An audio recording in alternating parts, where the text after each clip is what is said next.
daigang iyang palangalan,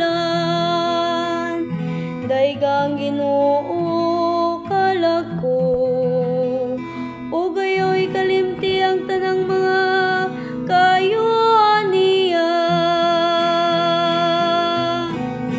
Ang Ginoo maayo ug maluluy-on,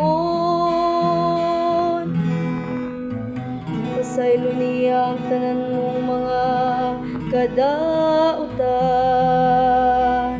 gibulong niya ang tanan mong kasakitan,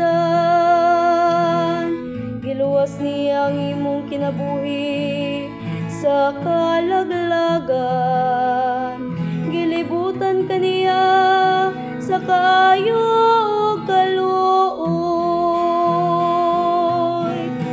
Ang Ginoo maayo ug maluluy-on, maluluy-on ug mahigugmaon ang Ginoo. Dugay masuko ug gupong sa kaayo, iya kitang gidumala, dili sumala sa atong kasalanan. Nimo balo siya kanato, sumala sa atong mga kalapasan.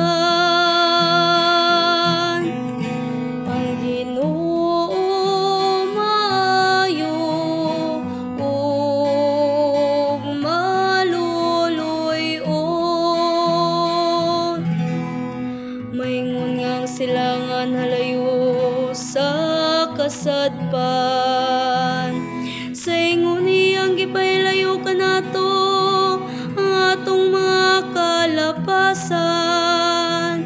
Maingon nga ang amahan maluoy sa iyang mga anak, sa ingon